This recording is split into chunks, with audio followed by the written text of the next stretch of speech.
Howdy everyone, I'm Matthew Gage, pastor at Faith Baptist Church in Decatur, Texas. This is our daily Bible study video, and we will be in Genesis chapter number 10. Genesis chapter number 10. And this will be a fun one, and if you are an expert in pronouncing weird ancient names, you will probably laugh at me and cringe and throw your phone against the wall watching this one as I try on these names. I hope you'll at least give me an A for effort when we get going here. So where we are at here in the scriptures is humankind is resettling the earth after the flood, and we have Noah and his family, of course, and their descendants. They're beginning to multiply. And what we have here, chapter number 10, is sometimes called the Table of Nations.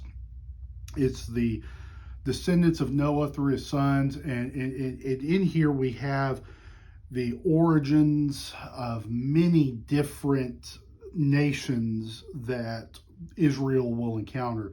And I'll remind you when we're reading this that the scriptures are very Israel-centric. So these are nations highlighted not necessarily because they're the biggest, most powerful, but because they're the ones that Israel interacts with. Some people read this and say, well, is this exhaustive? Is it not exhaustive? I kind of have a feeling it may not be exhaustive, but I think that they're highlighting some ones, trying to give an origin story for some of the nations that they will face, including Babylon itself. So anyway, and we'll tell you what, one more thing before we get going on that. Some of these names are very ancient names. Some of them are dated. Some of them we don't really know much about. I got a feeling that, of course, in that day and the day that they lived, they must have been very important, so their names were preserved.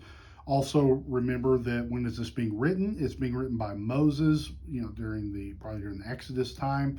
So they have some type of special significance back to the Jewish people also. So that's something else I think to bear in mind when we go through here. So let's just jump right on in. Genesis chapter number 10, verse number 1. Now these are the generations of the sons of Noah, Shem, Ham, and Japheth, and unto them were sons born after the flood. The sons of Japheth, Gomer, and Magog, and Madai, and Javan, and Tubal, and Meshech, and Tiras. And the sons of Gomer, Ashkenaz, and Rephath, and Togarmah. I told you I'm going to do my best. Verse number 4, and the sons of Javan, Elishah, and Tarshish, and Kittim, and Dodanim. By these were the isles of the Gentiles divided in their lands, even everyone, I can't even hardly read now, so thrown off by the names.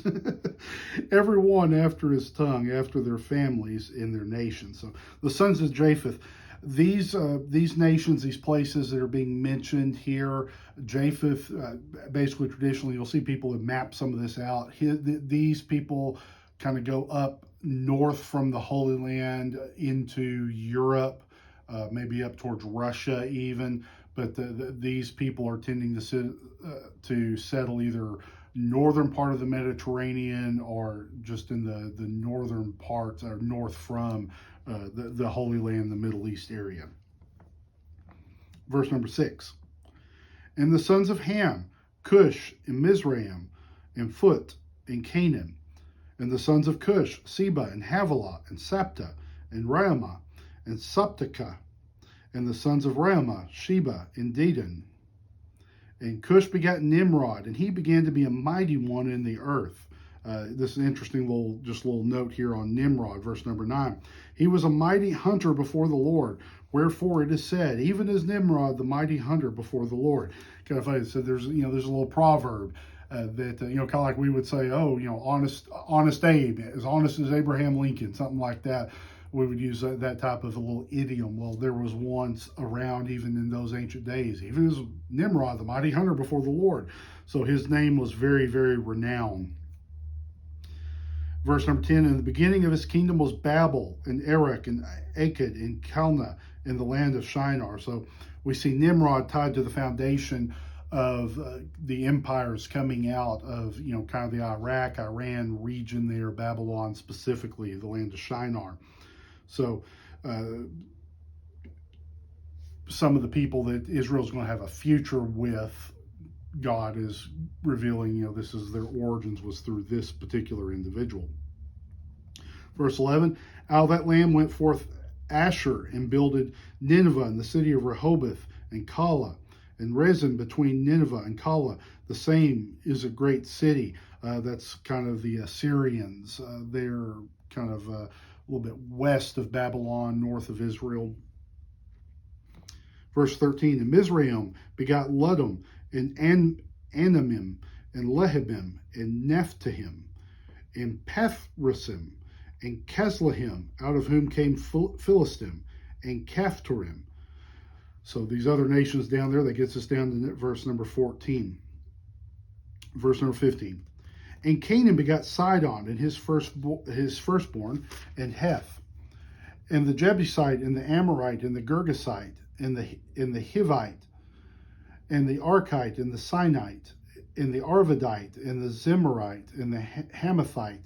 And afterwards were the families of the Canaanites spread abroad. So basically what we consider the land of Canaan. Why is it called the land of Canaan? Because Canaan, his descendants being there. You might recognize Jebusite and Amorite from some future references and some of their dealings with Israel when they're settling into the Holy Land.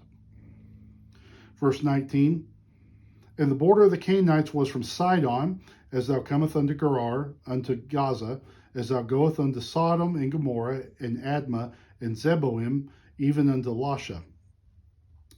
And verse 20, these are the sons of Ham after their families, after their tongues, in their countries, and in their nations. So naming off these particular people, these descendants of Ham, and really highlighted the descendants of them that are Canaan, that they're going to be a thorn in the side, a thorn in the flesh, thorn in the side, however that goes, into Israel. They're going to be a constant foe. Now, where do these people settle? Like I said, we're settling around the Middle East and then down also into Egypt. Most maps and things will show that in here, into Egypt, northern Africa. Let's see here, verse number 21.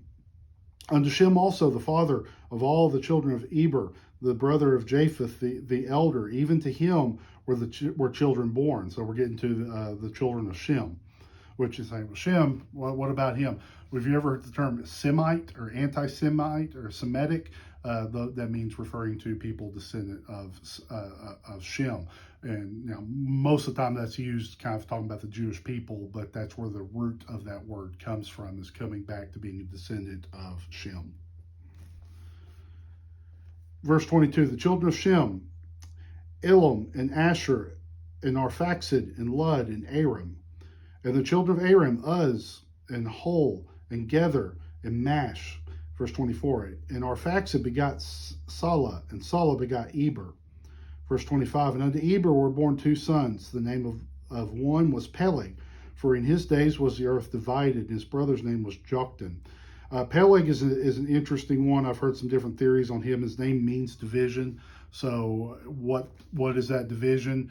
Is that talking about what happens next in the next chapter with the Tower of Babylon? I've heard some people say, talking about earthquakes and maybe even something of a cataclysmic type event going on there. I heard that theory a long time ago. More I've studied it, I'm really not very certain on that at all. It kind of seems like a stretch to me. This is basically the only reference to that, I believe. So I don't want to hang my hat on that one. But it is interesting here, this little term. This is another one case, kind of like when we stopped with Nimrod, talked about him. There is this large famous event that happens here.